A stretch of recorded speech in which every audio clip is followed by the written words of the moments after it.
So called Pawan Kalyan గారు అవనండి, మా party ఇదివరకు 2 స్థానాల్లో నుంచున్నా ఓడిపోయినా, ఒకళ్ళు గెలిచినా, లేకపోతే ఇదివరకు డిపాజిట్లు కూడా రాకపోతే ఒక్కసారి టీడీపీ కార్యకర్త ఎలా పనిచేస్తాడో రుచి చూస్తే కనుక విక్టరీ 100% అని ప్రూవ్ అయింది. ఒక్కసారి టీడీపీ కార్యకర్త ప్రాణం పెట్టి ప్రచారంలోకి వెళ్ళి వాస్తవాలను జనాలకు దగ్గరగా తీసుకెళ్ళి పార్టీ కోసం వాళ్ళు ఉన్న ఆస్తులను అమ్మి వెనకండి నుంచున్న వాళ్ళందరూ ఒకసారి ప్రాణం పెడితే అసెంబ్లీ షేక్ అయింది. అపోజిషన్ స్టేటస్ లేకుండా చేశారు.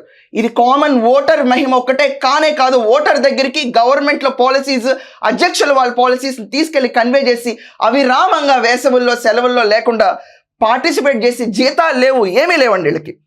అయినా కూడా పార్టీ మీద మమకారంతో పనిచేసిన ఈ పర్టికులర్ బాండ్ ఏదైతే టీడీపీ కార్యకర్తలతో ఉందో ఇది అన్షేకబుల్, రక్తంలోనే ఉండిపోతారు ఆటోమేటిక్గా. ఏమండి, ఒక అభిమానం అనేది మనకి మారుతూ ఉంటాయి, చాలాసార్లు హీరోల పట్ల మారుతూ ఉంటాయి, సంఘ సంస్కర్తల పట్ల మారుతూ ఉంటాయి, ఒపీనియన్స్ మారుతూ ఉంటాయి. దేవుళ్ళలో కూడా మనం ఈ దేవుడి దగ్గరికి వెళ్తే ఎక్కువ మనకి పాస్పోర్ట్లు సక్సెస్ అవుతాయి, వీసాలు ఈ దేవుడికి వెళ్తాం. ఏ దేవుడు లేదు, పార్టీయే మా దేవుడు అని నమ్ముకుని స్టాండర్డ్గా 40 ఏళ్ళు ఒకే నినాదంలో ఉండి వాళ్ళ పిల్లలు, వాళ్ళ ముందు జనరేషన్స్ అందరూ టీడీపీ అభిమానులుగా ఉండి 1 కోటికి పైగా సభ్యత నమోదు చేసుకున్న వాళ్ళు ఇండియాలో ఎక్కడైనా ఇలాంటి పార్టీ ఉందండి?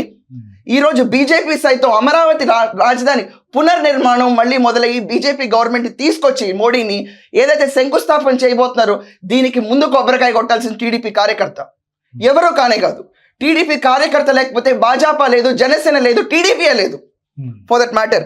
అండ్ ఇంకొక విషయం, అమరావతి లేదు, ఆంధ్రప్రదేశ్ లేదు. దిద్దుకోవడానికి ఈరోజు ప్రధాన కారకులు టీడీపీ కార్యకర్తలు.